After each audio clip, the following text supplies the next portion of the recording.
금강지킴이 김종술. 그는 2009년부터 4대강 사업의 문제점과 그 후유증을 파헤치면서 1000건 이상의 기사를 쓰며 금강 탐사 전문 기자로 널리 알려졌습니다. 취재 과정에서 물고기 떼죽음과 녹조, 큰빛 이끼벌레 등 특종 기사들을 보도하면서 이달의 기자상 등 굵직한 상도 여러 차례 수상했는데요. 한번 파괴되면 되돌릴 수 없는 자연의 소중함과 생태계 복원을 위한 해법을 금강요정 김종술 기자에게 들어봅니다.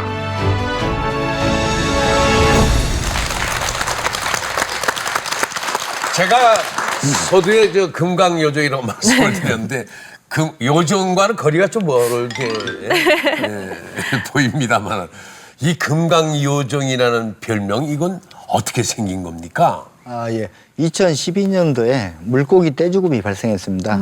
금강에서. 예. 그래서 제가 현장에서 13일간 살았는데요. 당시 제 눈으로 보고 만졌던 게 한 60만 마리 정도 물고기가 이렇게 죽었거든요. 그래서 그런 상황을 매일같이 이렇게 기사를 썼습니다.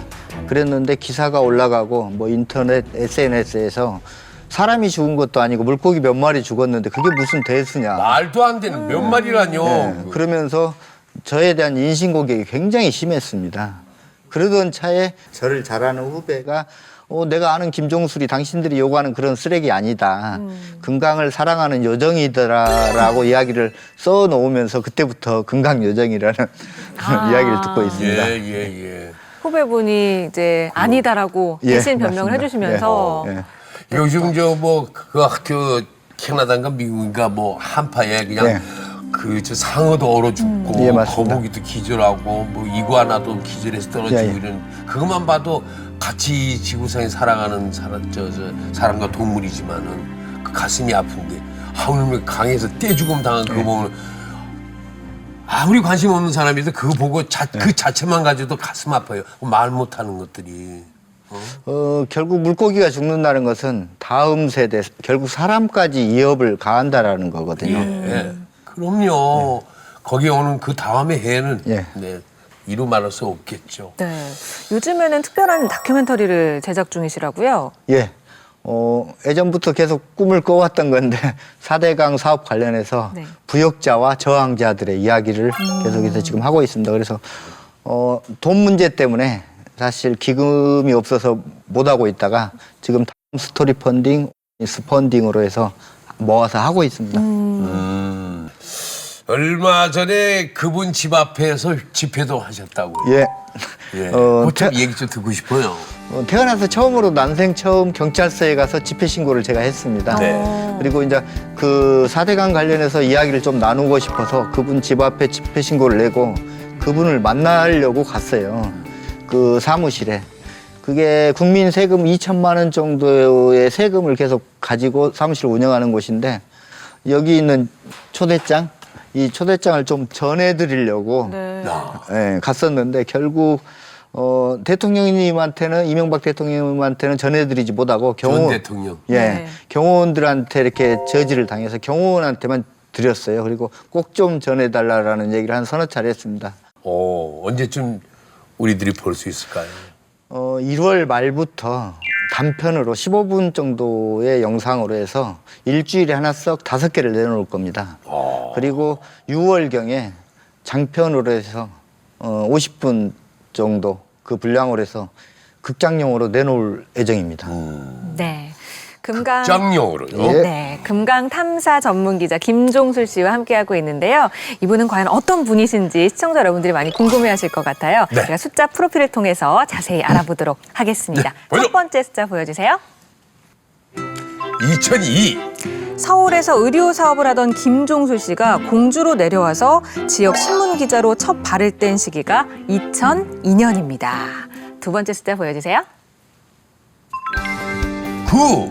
4대강 사업이 시작되던 2009년부터 시작해서 올해로 9년째 오로지 금강에 대한 취재를 전문적으로 해오면서 금강 탐사 전문 기자라는 별칭을 갖게 되십니다. 세 번째 숫자 보여주세요. 1000. 김종술 기자는 큰빛 이끼벌레 발견이라는 특종을 비롯해서 금강 관련 취재 기사만 무려 1000건에 이를 정도로 발군의 역량을 발휘했고요. 괴물 특종 기자라는 수식어도 얻게 됩니다. 다음 숫자 보여주세요. 10.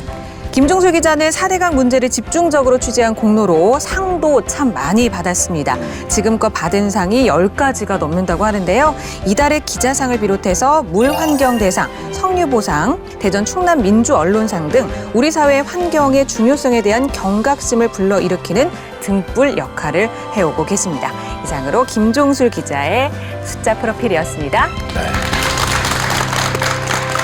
금강 전문 기자 김종술 씨 상도 많이 받으셨네요. 예, 그만큼 대외적으로 이제 인정받는 것이니 어떻습니까? 보람도 크죠. 상을 받을 생각은 처음부터 없었습니다. 그냥 그렇겠죠. 예, 열심히 하다 보니까 예. 받게 된 거고요. 2014년도 이전까지 상을 좀 계속 주겠다라는 곳이 있었는데 네. 다 거절했었습니다. 거절하다가 2014년도에 이제 좀 경제적인 어려움이 있으면서 상에 상금이 있다는 거 처음 알았습니다, 그때. 그래서 결국 어떻게 보면은 약간 속물 같지만 예. 그 상금을 받기 위해서 상을 받았던 것 같습니다. 근데 또 오죽 다급했어요. 또 취재를 위해서 또 예. 그 돈이 쓰였을 테니까요. 참, 액수로 따지면 컸어요. SBS 물환경대상 같은 경우는 1000만 원 정도 받았고요. 그리고 오. 다른 상들은 100만 원, 200만 원, 50만 아니, 뭐, 원. 됐어요. 그걸 또 낱낱이 하나씩 다 집어서 내시네, 또. 네. 금강과의 인연은 어떻게 시작됐습니까? 제가 서울서 살고 있었는데요.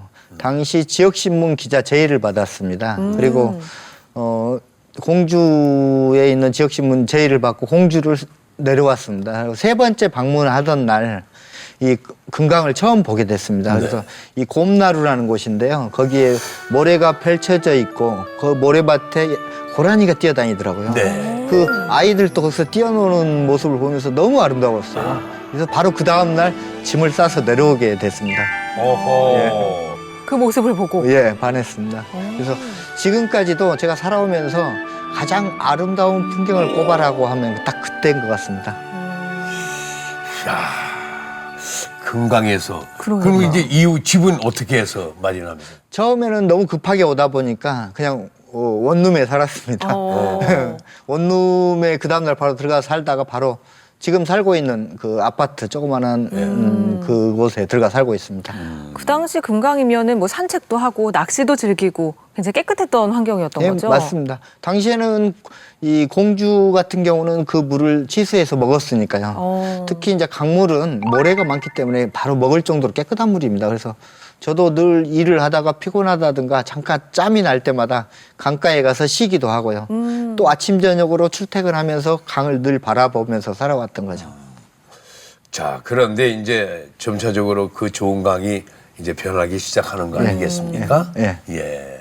그 변하는 그 과정을 어떤 그 마음으로 그 지켜보시게 되던가요?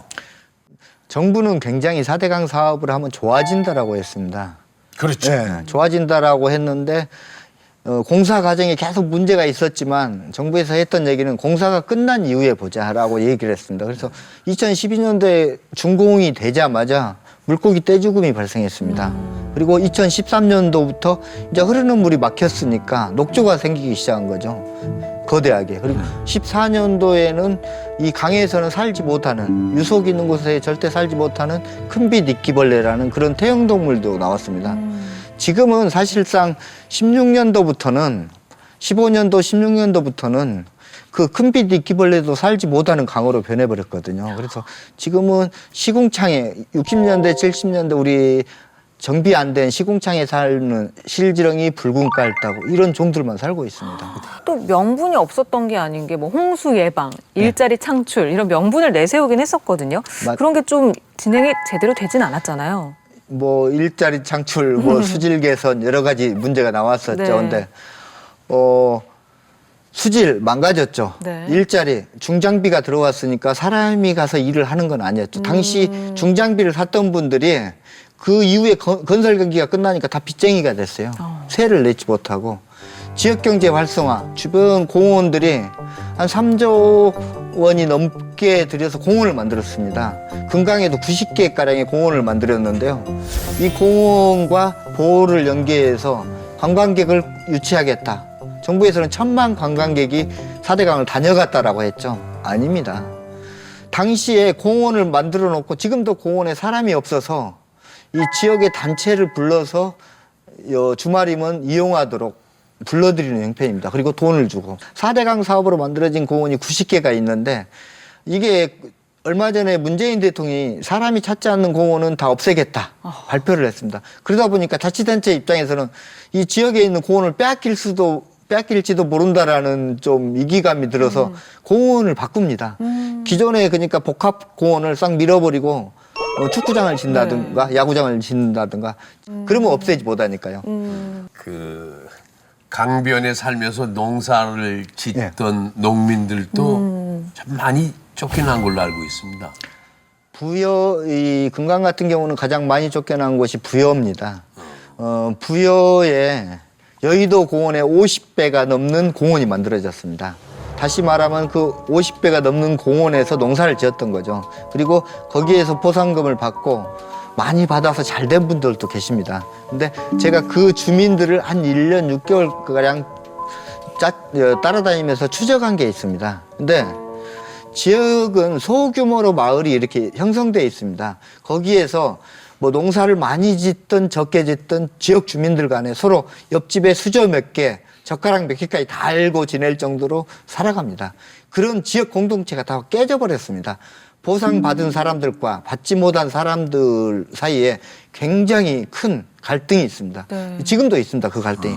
그리고 일부 뭐 6천만 원, 7천만 원 받았던 보상금을 받고 쫓겨났던 분들은 그 6천만 원, 7천만 원으로 농토를 구하지 못합니다. 그래서 인근 도시, 대전이나 천안, 도시로 오셔서 다 도시의 빈민으로 전락해버린 경우가 상당히 많습니다. 4대강 사업으로 많은 분들에게 그 사업이 영향을 미쳤다라는 생각이 드는데 일단 금강의 수질이 가장 중요할 것 같아요. 요즘은 어떤지 궁금한 게 문재인 정부에서는 보를 일부 개방을 했잖아요. 좀 나아지고 있는 상황인가요? 보가 수문이 좀 낮아진 곳은 수질이 살아나는 건 분명히 맞습니다. 근데 아직 수질이 나아졌다. 이건 좀 이릅니다.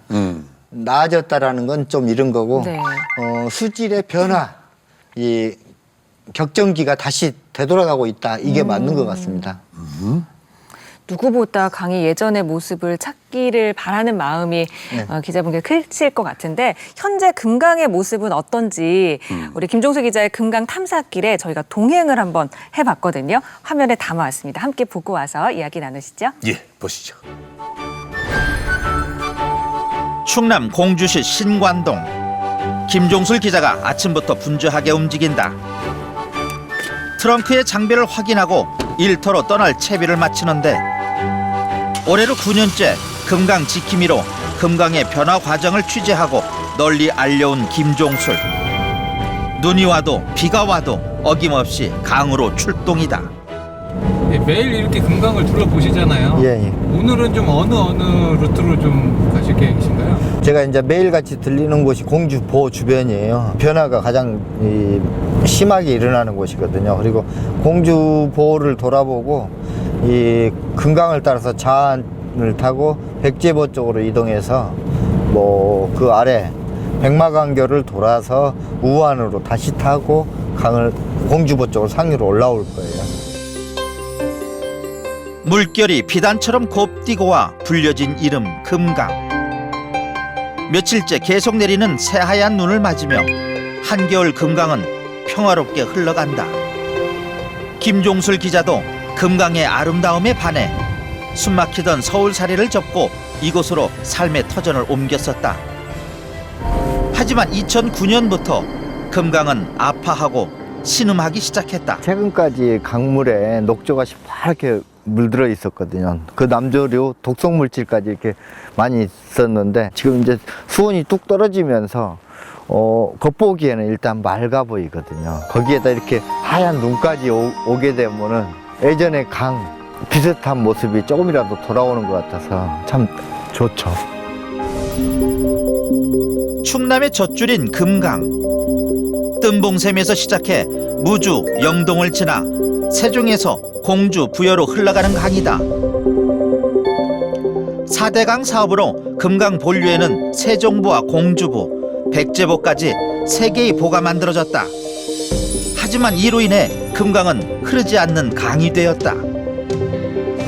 준공과 동시에 물고기 떼죽음이 발생했어요. 그래서 당시 한 60만 마리 정도 백제보 아래쪽에서 한 10여일간 발생했던 거고, 강바닥에는 녹조들이 수온이 떨어지면서 강바닥에 다 가라앉아 있어요. 그 가라앉았던 녹조 사체들이 다시 또 떠오르게 돼 있거든요. 떠오르면서 주변의 용존산소를 또 잡아먹어요, 얘들이. 잡아먹다 보니까 봄이 되면 또 주변에 살고 있는 물고기들이 집단 폐사할 가능성이 높다라는 거죠. 작년 12월부터는 공주부 수문을 개방했다. 20cm가량 수위를 낮추자 상류에 갇혀있던 강물이 흐르고 있다. 보를 개방했더니 강에도 변화가 일어났다. 강의 흐름이 원활해지면서 강물도 맑아지고 모래톱도 드러난 것이다. 지금 보이시는 것 같이 이렇게 일부 퇴적토들이 드러나 있죠. 그리고 상류에는 이 모래톱들이 굉장히 넓게 드러나 있죠. 모래톱이 드러나면서 거기 모래톱을 지표종으로 살아가는 백할미새, 황오리, 외가리 이런 종류, 수달까지도 나와서 이렇게 모래톱을 거니는 모습을 볼 수 있죠. 수문이 열리는 모습을 보니 자신의 가슴도 뻥 뚫리는 것 같다는 김종술 기자. 그가 자나깨나 금강에 매달리는 이유는 오직 한 가지다. 예전에 자신의 마음을 사로잡았던 금강의 모습을 되찾기 위해서다. 그때만 해도 금강은 힘들 때나 슬플 때나 찾게 되는 좋은 벗이었다. 바로 이 상류 쪽에 있는 곰나루라는 곳. 공주 사람들이면 늘 한 번 정도 다녀가는 곳이에요. 지금 국가명승 제21호인데요. 그 앞에 넓다랗게 펼쳐진 곰나루, 모래사장, 그리고 거기에서 뛰어노는 야생동물들, 고라니도 뛰어놀고 또 사람들도 같이 뛰어놀거든요. 사실 천국이 있다라고 하면 이 앞이 아닌가 할 정도로 그 아름다웠던 곳이에요. 더디지만 서서히 예전의 모습을 찾아가는 금강. 하지만 아직도 바닥을 파보면 한숨이 나온다. 강바닥의 뻘에서는 더러운 물에 사는 붉은 깔따구나 실지렁이들이 왕성하게 살아있다. 한파에도 끄덕없이 강한 생명력을 지닌 것이다.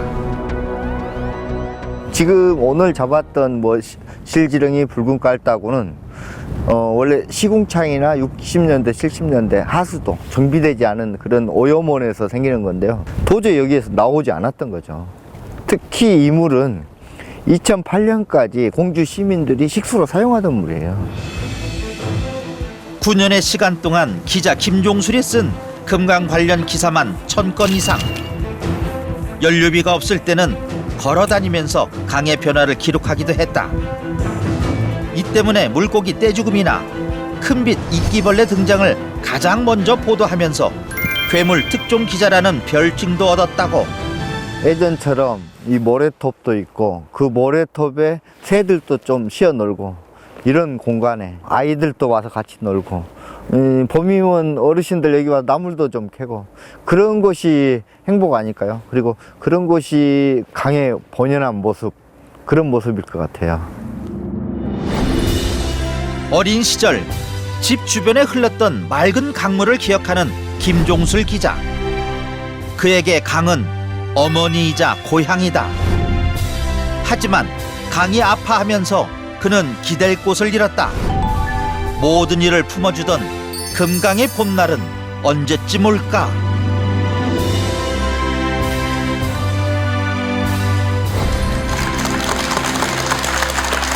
이 상류의 모래톱도 드러나고 평온한 모습이네요. 그죠? 수문을 개방하고 강이 흐르자 나타난 변화가 어떤 겁니까? 백제보의 수문을 열었을 때, 백제보의 수문이 7m 보입니다. 7m. 네, 7m인데, 한 1.5m가 내려가니까 상류에 모래톱이 드러났습니다. 그리고 그 모래톱을 살아가는 이 새들이 있습니다. 백할미새, 네. 외가리, 백로, 수달까지도 돌아왔습니다. 그러니까 지금 세종 같은 경우는 금강이 마지막 마지노선인데요. 황홀이라는 종이 있습니다. 우리나라에서는 좀 보기 굉장히 귀한 종인데 걔들은 모래톱의 지표종입니다. 그래서 모래톱이 있어야만 살 수 있는 경우인데 4대강 사업 이후에 안 돌아왔었거든요. 이번에 올해 처음으로 한 10마리가 돌아와 있습니다. 빨리 더 좋아져서 예전의 모습을 되찾았으면 좋겠다는 그러네요. 생각이 듭니다. 예. 김종술 기자님의 혹시 고향은 어디신가요? 저는 전남 장성입니다. 전라남도 장성. 예.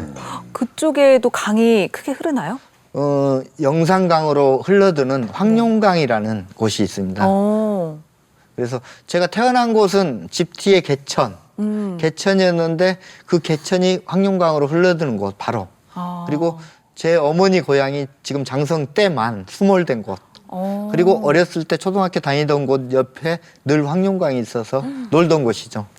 그래서 강에서 추억이 많으시겠어요. 그렇죠. 어렸을 때 아버지 손잡고 동네 형들 손잡고 누가 강에 낚시 간다 그러면 늘 따라다니고 학교 끝나면은 수영해서 놀고 수박 서리에서 강에서 까먹고 예, 그랬던 거죠. 낙동강은 참 어때요? 지금 낙동강이요? 예. 지금 낙동강도 똑같습니다. 수문이 닫힌 곳은 이렇게 다 망가져 있는 상태고요. 네. 특히 이제 수문이 열린 곳, 일부 열린 곳이 있는데 열린 곳은 거기도 똑같이 모래톱이 형성되고 있습니다. 그리고 이 금강에 비해서 낙동강은 더 크게 모래톱이 드러납니다. 왜 그러냐면 금강의 물폭은 300m 정도밖에 안 되는데 낙동강의 강폭은 보통 한 1km 정도 굉장히 큽니다. 넓죠. 거대합니다. 그러다 보니까 돌아오는 양도 거대하게 돌아옵니다. 네. 내가 저 아버지 낚싯대 울루매고 가서 네. 낚시하다가 그 한눈 팔다 또 내려가가지고 그거 헤엄쳐서 아주 조그마할 때 네. 헤엄쳐가지고 또 내려가면서 주워가지고 또 내려가면서 기어 나왔잖아. 낙동강에서요? 그럼. 어린 시절을 강가에서 보내고 예. 어른이 돼서는 서울에서 의류 사업을 하셨다는 얘기가 그래, 의외예요. 생뚱맞. 네?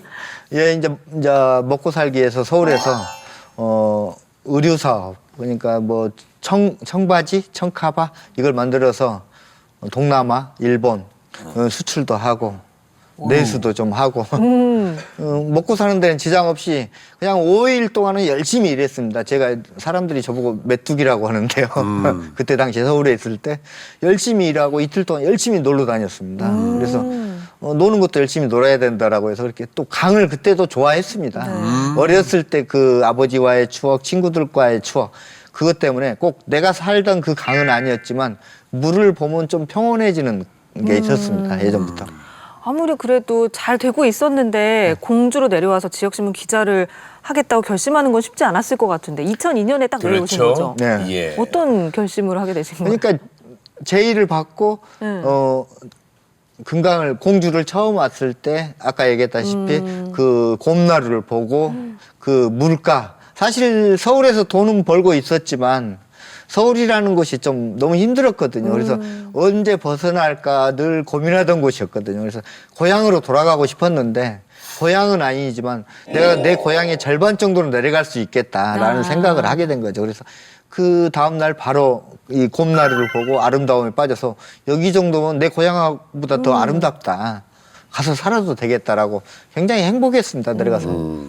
참 기자 생활도 참 그 치열하게 보냈다고 예. 얘기를 들었습니다. 석산 돌 캐는데 예. 석산 전문 기자로 통하면서 이 석산 개발도 막 막아내고 막 그랬다면서요. 당시 이제 지역신문 기자로 처음에 내려와서 기자 생활을 하는데 지역의 기자들이 대부분 여러 가지 다 하게 되는 겁니다. 뭐 석산도 하고 가서 정치하는 데 가서도 하고 네. 교육도 하고. 그래서 저 같은 경우는 왜 중앙에는 전문 기자들이 많은데 왜 지역에는 없을까? 그래서 저 석산 이제 환경 쪽에 전문 기자가 되고 싶었던 게 꿈이었습니다. 그때부터 같이 이제 공부하기 시작했던 거죠. 주민들과 같이 공부하고 가서 배우고 하면서 그 취재하다 보니까 석산 전문 기자라는 칭호까지 받았는데 지금도 마을에 조그마한 대소사가 있어도 다 부릅니다. 그리고 가끔 시내에 나오실 때 그분들이 김 기자 나와 밥 사줄게. 그분들이 사주는 밥은 기자와 주민이 아닙니다. 그래서 처음에 그분들하고 이제 밥을 먹는 이후에 이제 먹게 되는 과정에서 좀 불편해서 저는 기자기 때문에 네네. 그런 이야기 몇 번 드렸는데 우리 사이에 무슨 기자냐. 형제다, 이제 가족이다라고 동네에서 어느 정도였냐면은 지금도 우리 동네에 땅을 줄 테니까 들어와 살아라 할 정도입니다. 와. 이제 뭐 그러면서 아예 저 2008년도부터인가요? 예. 아예 그냥 신문사를 다 인수해가지고 예. 이제 본인이 직접 이제 사장직을 맡아가지고 경영을 하시게 됐다. 예. 그 신문사가 이제 좀 당시 좀 어려웠습니다. 그래가지고 신문사를 내놓게 되니까 잘못하면 이게 그동안 해왔던 일이 물거품이 될 수 있어서 그럼 인수를 해서 당시 서울에서 좀 돈 좀 벌었지 않습니까? 네. 옷장사에서. 그래서 거기에다 투자를 했죠. 그래서 나도 지역에서 올바른 신문사 한번 만들어 보겠다. 네. 그래서 지역에 우리 기자들, 우리 소속된 신문사 기자들도 어디 가서 부끄럽지 않은 기자들을 만들어 보겠다라고 했던 거죠. 몇 분이나 되셨어요? 한 12명 가까이 됐었습니다. 작은 돈이 아닌데. 맞습니다. 오. 근데 또 4대강 이제 비판 기사를 내기 시작하면서 그 회사 사정이 더 어려워지기 시작하셨다면서요. 네, 맞습니다. 당연하겠죠. 예.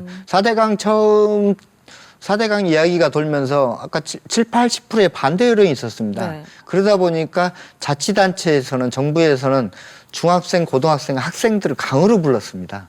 강에 불러서 이 정화활동, 봉사점수를 주겠다라는 정화활동을 시키면서 4대강 홍보를 했습니다. 그건 잘못된 거죠. 어른들의 논리, 정치적 논리를 아이들한테 심어주는 거.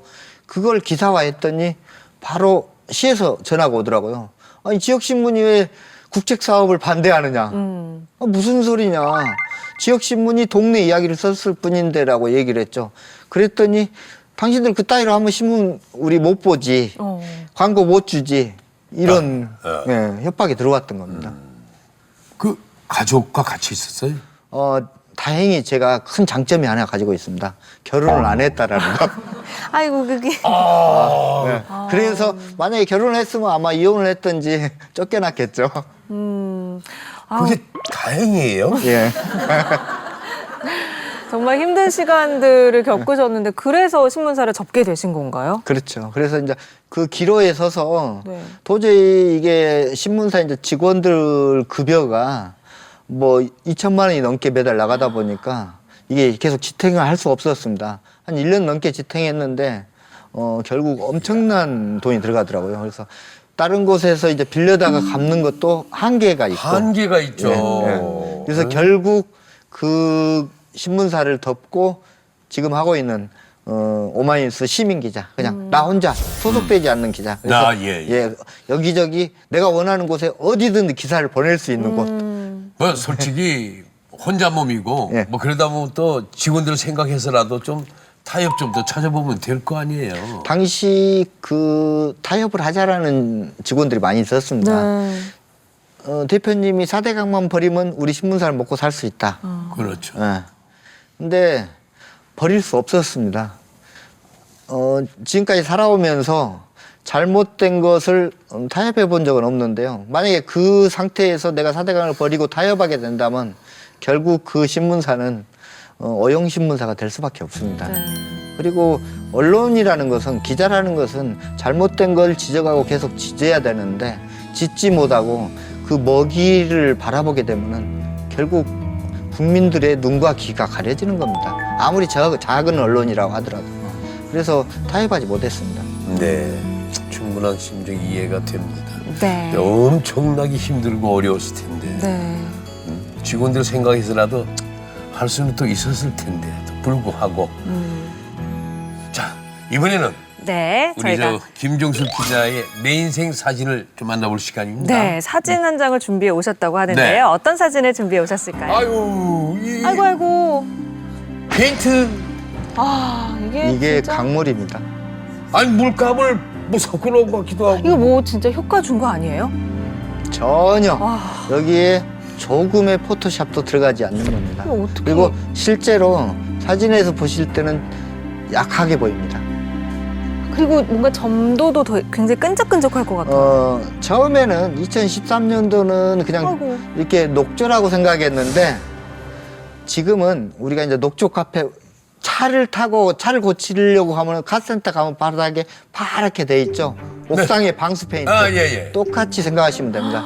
제 손을 담궜다 빼면은 똑같이 이렇게 점성이 굉장히 강해집니다. 그래서 지금은 처음에는 녹조 라떼라고 했는데 지금은 녹조 카펫이라고 합니다. 직접 마셔보시기도 하셨잖아요. 네. 근데 어떻게 그걸 마실 생각을 하셨을까? 결국 제가 마셨던 이유는 네. 정부를 신뢰하지 못했기 때문입니다. 물고기 떼죽음 때 60만 마리 이상을 제 눈으로 봤는데 네. 5만 마리가 죽었다라고 정부에서 발표했습니다. 어허. 이 물을 정부에서는 2급수라고 했습니다. 저 물을. 2급수는 사람이 들어가서 먹을 수 있는 물입니다. 그냥 바로 떠서 먹을 수 있는. 예, 물론 여과를 걸쳐야 네. 되지만 그냥 먹는다고 해서 큰 탈이 나지 않는 물입니다. 네. 그래서 먹었습니다. 이게 작년까지 2급수라고 하니까? 2급수라고 했습니다. 먹었다고요? 1년에 한 5-6차례 먹었습니다. 직접. 근데 그 먹게 된 이유가 정부에서 2급수라고 하니까 똑같은 2급수를 제가 작년 아, 눈으로 봐도 저 1급수, 2급수 우리는 그 구분 못 합니까? 그 문제가 우리나라의 수질 분석 방법에 문제가 있습니다. 어허. 그게 이 물을 분석하는 방법 중에 물을 떠서 하는 분석 방법이 있습니다. 네. 근데 이 정부에서는 위에 상층부에 저 위에 층에 물을 떠서 분석을 합니다. 위의 물은 용존산소 가장 풍부한 곳입니다. 그리고 중층, 바닥층은 산소량이 없습니다. 네. 그런데 위에 물만 떠서 2급수라고 합니다. 아침에 떠서. 아침에요. 네, 그러면은 저한테 돈을 주면 저 같으면 1급수도 만들어낼 수 있습니다. 물을 떠서 하는 방법으로. 그래서 여러 가지 분석 방법이 있는데 그동안은 그 분석 방법을 한 서너 가지가 있는데 그걸 사용하지 않고 그냥 오로지 위에 물만 떠서 2급수로 만들어냈던 거죠. 그래서 제가 들어가서 이렇게 하게 된 거고 그 물을 마시게 된 직접 거죠. 내가 한번 그러면 네. 예, 진짜 생체 실험이라는 말이 있잖아요. 그렇죠. 네, 한번 해보자, 부닥쳐보자 네, 네. 하신 거 아니에요. 네. 탈나셨지. 탈 나죠. 2013년도에는 녹조가 이렇게 진하지 않았으니까 참을만 했습니다. 근데 14년도부터는 이걸 먹고 나면은 배탈이 납니다, 바로. 아이고. 배탈이 나고 온몸에 피부병이 걸립니다. 그리고 두드러기가 생깁니다. 그리고 지금도 제가 이틀에 한 번 정도의 두통약을 먹고 있는데요. 계속 두통에 시달리게 됩니다. 그리고 만성 피로에 시달리게 됩니다. 이게 다 책에 나와 있습니다. 물은 똥물도 정제를 할 수는 있습니다. 단 다 하죠. 약이 많이 들어갑니다. 그렇죠. 예, 약도 많이 들어가고. 이 물을. 그래서 실제로 4대강 사업 전과 이후에 식수로 사용하는 물에 약품 투입하는 그 빈도를 찾아보면요. 금강 같은 경우도 약품 구입량이 있습니다. 그게 굉장히 많이 늘어났습니다. 그러니까요. 금강물 일부는 충남 서북부 주민들이 식수로 이용을 하고 있잖아요. 예, 맞습니다. 뭐 지금 당장의 문제가 아니더라도 앞으로 길게 본다면 이거 굉장히 문제가 되는 거 아닐까요? 그렇죠. 지금 백제보 하류 6km 지점에서 보령댐으로 가져가다가 보령댐에서 충남 서북부 8개 시군에 이 도민들 식수로 사용하고 있는데요. 먹는 물 이게 이제 물론 정제해서 먹으니까 크게 문제는 없을 겁니다. 당분간은. 단 이게 계속 축적이 됩니다. 축적이 되게 되면은 언젠가는 이 물로 문제가 생깁니다. 걱정이네 정말. 그러니까요. 한때는 금강의 괴 생물체, 예. 아까 말씀하시듯이 큰빛 이끼벌레. 예. 그게 뭡니까? 무슨 벌레입니까 그게? 그게 태형동물인데요. 1mm 미만의 개충입니다. 그러니까 참깨, 들깨의 3분의 1 크기라고 생각하시면 될 겁니다. 참깨 들깨. 진짜 작네요. 들깨. 예. 얘들이 하나가 휴먼한 상태에서 잠을 잡니다. 그러다가 이런 무생물이라든가 생물에 붙어서 이게 유속이 있는 곳, 흐르는 강에서는 얘들이 커지지 못합니다. 살지 못합니다. 늘 휴먼한 상태에 잠을 잤나든가 아니면 바다로 흘러간다든가 이 상태가 있는데요. 2014년도에 이제 물이 막히니까 물이 막히고 물이 2급수에서 3급수로 변화하면서 녹조가 막 생기고 얘들이 먹이가 녹조입니다. 그러다 보니까 태형동물인 큰빛 이끼벌레가 발생하기 시작합니다. 지금까지 세계적으로 발견된 큰빛 이끼벌레가 축구공 크기로 나와 있습니다. 금강에서는 3m 50짜리가 나왔습니다. 네? 벌레가? 예. 전 세계에서 가장 큰 거. 이 지금 놓인 탁자보다 더 큰 이끼벌레도 나옵니다. 그 다시 말한다라고 하면은 그만큼 강에 유속이 없는 거고 또 죽어 있는 강이네요. 네, 녹조가 많다라는 거죠. 일부 댐에도 있습니다. 우리 상류의 대청 댐에도 있는데 댐의 물 표면의 폭이 큽니다. 폭이 커서 거기에서 공기가 들어가면서 바람이 이릅니다. 물속에서. 그래서 하나의 유속은 없지만 큰 넓이만큼 유속이 만들어지는 겁니다. 근데 금강 같은 경우는 강폭이 한 300m 되다 보니까 바람이 들어갈 틈이 없습니다. 그래서 이런 큰 이끼벌레가 생기는 거죠. 기자님 진짜 걱정되는 게 근데 예. 또 이거를 드셔보셨다고 에? 이 벌레를 아니 이거 왜 먹으신 거예요? 제가 처음 이끼벌레를 발견하고 이걸 사진을 찍어서 그동안 같이 일해온 환경단체 전문가분들 보내서 물어봤습니다. 환경부에다도 물어봤습니다. 모른다라고 하더라고요, 다들. 저는 기자입니다. 물론 지역에서 이름 없는 기자지만 기자로서 강에서 개 생명체가 나타났다. 이렇게 기사를 쓸 수 없습니다. 그래서 최소한 얘가 먹었더니 어떻다, 아니면 문질렀더니 어떻다, 이런 최소한의 생태 독성이라도 이야기를 써야 됩니다. 네. 그래서 잡아서 팔에도 문질러보고, 악취가 굉장히 시금합니다. 참깨 들깨만한 걸 잡았어요? 그 아니죠. 그게 이제 이 뭉쳐 축구공 있으니까. 크기로. 두꺼운 네. 크기. 참깨 들깨만한 게 여러 마리 이게 무성 복제를 합니다. 이게 스스로 복제를 합니다. 그래서 오. 한 마리가 2마리 되고 2마리가 4마리 되면서 이렇게 커집니다. 이렇게. 그래서 이 정도 크기를 뜯어서 아휴. 손가락 2마디 정도 뜯어서 먹어봤습니다. 이게 시궁창의 악취를 한 10배 응집해 놓은 거하고 똑같습니다. 그래서 입에 들어간과 동시에 시큼합니다. 시큼하다 보니까 암모니아가 있다라는 거죠. 암모니아가 발생되고 있다라는 거죠. 그리고 도저히 악취가 심해서 씹지 못하고 3번 정도 씹다가 그냥 꿀꺽 삼켰습니다. 뱉어야죠. 왜 삼켜요? 뱉으면은 제가 씹었던 효과가 없기 때문에. 그 다음에 또 과정을 또 그렇죠. 지켜봐야 되기 네, 때문에 네. 그래서- 배탈이라든가 네. 그랬는데 그리고 나니까 처음에는 이상이 없더라고요. 이상이 없고 났는데 한 5분 있다가 걔가 큰빛 이끼벌레라고 아는 지인이 그때서 문자를 준 거예요. 5분만 빨리 줬어도 제가 안 먹어도 되는데. 아유. 그래서 그걸 먹고 기사를 썼는데 한 2시간이 흐르자 온몸에 두드러기가 생기기 시작한 겁니다. 강에서. 그리고 두통이 밀려와서 제가 강을 대굴대굴 굴르면서 막 뒹굴면서 물속에 들어가서 몸을 빡빡 긋고 그랬는데요. 지금까지도 그 두통약을 끼고 삽니다. 야, 너무 위험해 보입니다. 너무 위험해 보여요. 당시에는 그 정도로 강을 알리는데 절실했던 겁니다, 사실은. 그렇게라도 해서 알리고 싶은 마음뿐이었습니다. 최근 들어서 큰빛 이끼벌레가 이제 어떻습니까? 많이 사라졌습니까? 본류에서는 사라졌습니다. 어디요? 본류, 본류에서? 금강 본류. 어. 그 이유가 큰빛 이끼벌레가 2급수, 3급수에 삽니다. 1급수, 4급수에는 살지 못합니다. 그래서 금강물이 아까 봤던 그 물이 1급수 아니면 4급수라는 거죠. 결국 4급수라는 겁니다. 아하. 이 얘들도 살지 못하는 4급수 물로 변하면서 얘들이 어디로 갔느냐. 금강물을 예전에 펌핑해서 농업용수로 사용합니다. 네. 그러다 보니까 상류, 지천에 가면 작은 돌보들이 있습니다. 지천에 갇혀서 지천에 이렇게 살고 있습니다. 지금도. 오, 소름 끼치네. 16년도에는 서천에 논에서도 이끼벌레가 나왔죠. 벼농사 하고 있는 그 논수로에서도 나오고. 그 농민들이 이게 뭐 벌레인가 했겠네. 그렇죠. 생전 보지 못한 벌레가 저도 이 괴 생명체라고 처음에 했는데 사실 굉장히 무섭습니다. 만지면은 미끈거리고 시궁창 악취가 워낙 심하게 나고 그리고 워낙 크기가 커서 두려운 것도 사실이고요. 그래서 오늘 이 자리에 아주 특별한 것들을 가져오셨다고 들었어요. 그게 어떤 것들일까요?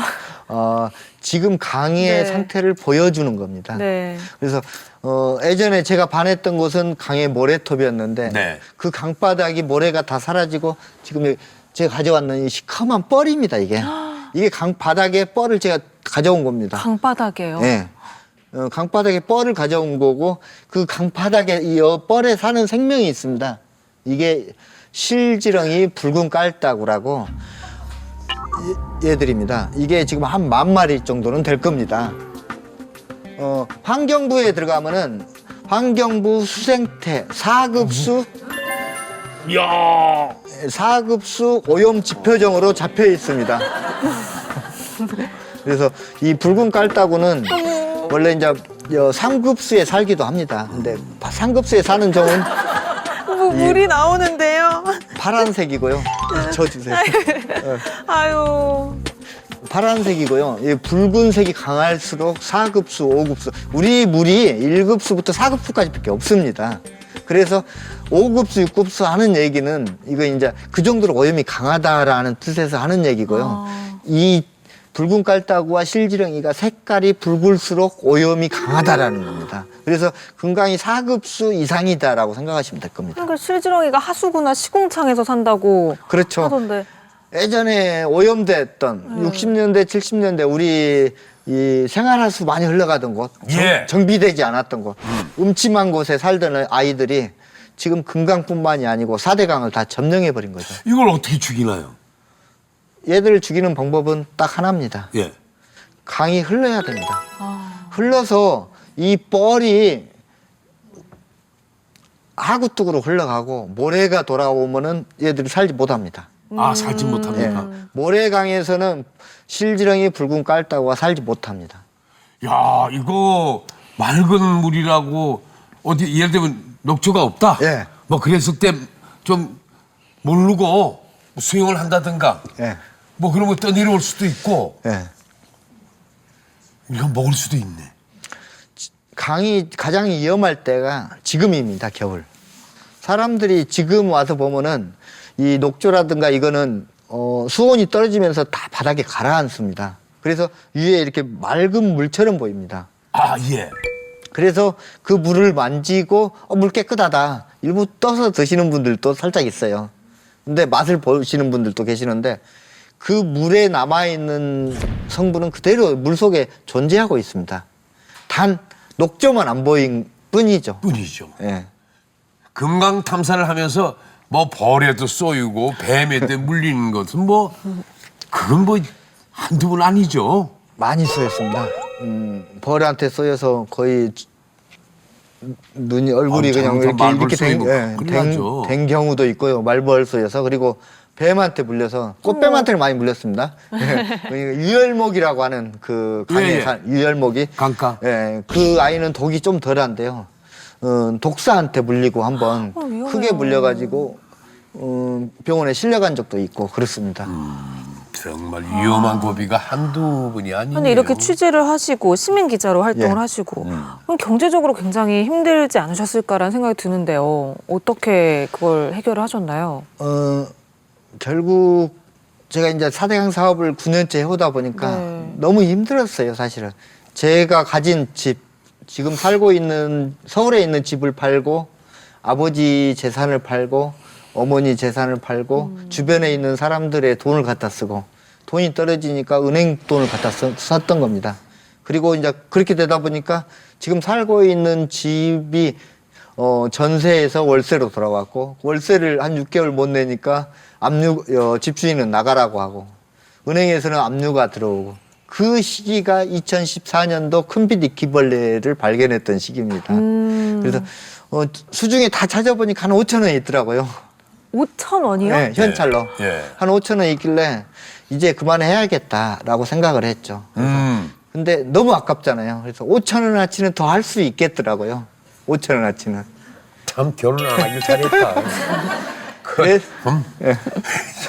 그래서 그 5천 원어치 빵을 사서 배낭에 넣고 예. 물을 담고 해서 강을 걷다가 만났던 게 큰비디끼벌레입니다. 그래서 그 상황이라 먹었던 거죠. 더 이상 다른 상황 지금 같으면 많이 먹으라면 먹기 힘들죠. 근데 그 최악의 상황에서 더 이상 떨어질 바닥이 없었기 때문에 먹었던 것 같습니다. 그리고 지금까지도 더 그 큰빛 이끼벌레를 발견하고 모든 대한민국 언론들이 강을 다 찾았습니다. 아, 예. 그러다 보니까 저는 사실 그때 착각을 했거든요. 수문이 열리는 꿈을 꾸었습니다. 4대강이 복원될 수 있다라는 희망을 가졌고요. 예. 그래서 다시 또 빚을 내서 해왔던 거죠. 결국 지금도 마찬가지인데 경제적인 어려움 때문에 지금도 전에는 대리운전, 공사장, 얼마 전에는 저 해남에 배추 뽑는데 네. 그런 곳에 다니면서 경비를 마련하기도 합니다. 아유, 참 무슨 사명감으로 저렇게 하실 수 있을까라는 생각이 드는데 참 취재를 해오면서 4대강 해법을 고민 많이 하셨을 것 같은데 어떻게 해야 참 우리의 공통 관심사인데 어떻게 해야 다시 예전으로 돌아갈 수 있을 것 같습니까? 그냥 단순합니다. 단순하다. 예. 강은 제가 이제 우리나라도 그렇고 제가 배워보기도 하고 또 선진국 미국도 가봤습니다. 가보기도 했는데 결국 예전에 흐르는 강은 썩지 않습니다. 흐르는 네. 강은 결국 막힌 강을 다시 예전처럼 흐르게만 만들어줘도 된다라는 겁니다. 아유, 사람들의 간섭이 최소한 대응으로 들어가게 되면은 최소한 하게 되면은 강은 스스로 회복합니다. 독일에 있는 베르나르트 교수라고 있습니다. 세계적인 이 토목석학인데요. 독일이 대운하 사업을 했습니다. 네. 그분이 우리나라로 치면 국토부 국청으로서 당시 대운하 사업을 하다가 자기가 한 사업이 잘못됐다라고 나와서 대학에서 아이들을 가르치면서 지금 보건 사업을 하고 있습니다. 그 교수님이 하시는 얘기가 공사 비용에 공을 2-3개를 더 붙여서 재자연화를 하고 있지만 거기에 살고 있던 생물 네. 30% 40%는 돌아오지 않더라라는 이야기를 하십니다. 결국 복원이 늦어지면 늦어질수록 돈도 많이 들고 거기에 사는 생물들도 다 떠나가 버린다는 거죠. 언제까지 또 금강을 취재할 수 있을까? 저는 제가 첫눈에 반했던 그 모습 되찾을 때까지 하고 싶습니다. 그러니까 제가 금강을 보고 곰나루를 보고 거기에 뛰어노는 아이들을 보고 그 고라니를 보고 네. 반해서 내려갔는데 제가 그 모습이 돌아올 때까지 아마 오래 걸리지 않을 것 같습니다. 애초에 시작을 하면 안 죽기도 하고. 됐는데. 네. 다큐멘터리 제작 중이신데 후원이 더 필요하시다고요? 저뿐만이 아니고 여러 사람들이 같이 저항해 온 사람들이 있습니다. 저희들은 그동안 가진 돈 다 써서 없습니다. 그래서 이번에 이제 4대강 저항자들, 그 부역자들 이야기를 하고 있는데요. 부역자들은 꼭 기록에 남겨야 될 것 같습니다. 그래서 그 기록에 남기기 위해서 펀딩을 하고 있는데 십시일반 도와주셨으면은 그 부역자들을 오로지 남기도록 하겠습니다. 그리고 두 번 다시는 이 4대강 사업이 이런 식으로 이루어져서는 안 되게끔 다시 막아서겠습니다. 네, 감사합니다. 네. 참 쉽지 않은 길을 걷고 계시는데 이 힘든 길을 계속해서 걷는 이유는 도대체 어디에 있는 걸까요? 4대강 취재를 지금까지 해오면서 계속해서 딱 느꼈던 건 하나입니다. 현존하는 기술로 흐르는 물을 막아서 수질을 살리는 기술이 없습니다. 이 흐르는 물을 막아서 수질을 살리겠다라고 하는 것은 어떻게 보면 감히 신들이나 할 수 있는 이야기입니다. 이런 이야기를 뭐 사이비 교주처럼 했던 거죠. 이명박 대통령이. 이렇게 하고 거기에 부역했던 학자, 언론, 사람들이 국민의 눈과 귀를 다 가려버린 겁니다. 그래서 4대강 사업이 여기까지 온 거고 이런 만행이 저질러진 겁니다. 두 번 다시 이런 일이 안 이루어져야죠. 그냥 배운 대로 하는 것 같습니다. 뭐 제가 가장 존경하는 분이 제 아버님인데요. 제 나이 22살 때 돌아가셨습니다. 나쁜 짓 하지 말아라. 학교에서 가면 제일 먼저 배우는 게 그거지 않습니까? 잘못된 길로 가지 말아라. 저는 제가 혹시 잘못된 길을 가고 있나 사람들이 저를 욕을 많이 하길래 미친놈이다 막 이상한 얘기를 하길래 제 주변 분들한테 물어봤습니다. 내가 4대강 취재하는 게 잘못됐느냐라고. 저는 제 길이 옳다라고 생각해서 여기까지 오고 있습니다. 그리고 잘못되지 않았다라고 생각돼서 여기까지 하고 있는 거고 앞으로 계속 할 겁니다. 네. 김종수 씨에게 강은 네. 어떤 의미일까 궁금해집니다. 저에게 강은 아버지, 어머니, 그리고 친구, 지인, 소통하는 공간, 만나는 공간 그런 건 것 같습니다. 그 강을 오늘 또 다녀왔는데 네. 오늘 또 가서 이 황저렁이라는 천연기념물을 저는 보고 왔습니다. 아침에 고라니도 만났습니다. 내일은 가서 뭐 수문이 열리고 다시 또 아이들이 돌아올 수도 있습니다. 나물 뜨는 아주머니들이 요즘에 강을 안 찾는데요. 이 돌아오는 봄에 나물 뜨는 아주머니들이 강을 또 찾을 수도 있습니다. 저는 소통하는 공간이라고 생각합니다. 네. 어려운 거는 또 강에서 일부러 또 오시기 죄송합니다. 물은 만물의 이제 근원이라고 우리가 늘 얘기하고 그렇게 또 가르쳐 왔잖아요. 예, 그렇죠? 강물이 또 살아나야 우리 자연도 살고 또 우리 모두 사람들도 살고 그러지 않을까. 그 강의 소중함을 오늘 참 일깨워 주셨습니다. 아, 불러주셔서 고맙습니다. 우리 다시 한번 김종수 기자께 박수를 크게 한번 보내드립니다. 고맙습니다. 그러니까 이제는 별명을 네. 그 금강요정이라고 하지 마시고 강산 지킴이라고 하시면 어떨까. 그렇게 생각이 듭니다. 네. 앞으로 열심히 뛰어주시길 바랍니다. 감사합니다. 네. 고맙습니다. 수고하셨습니다. 네, 어차피 토크 엔조이 어떠셨습니까? 자, 다음 주에 저희들은 또 인사드리겠습니다. 네. 감기에 조심하십시오. 독감 요즘 아주 셉니다. 네. 감사합니다. 고맙습니다.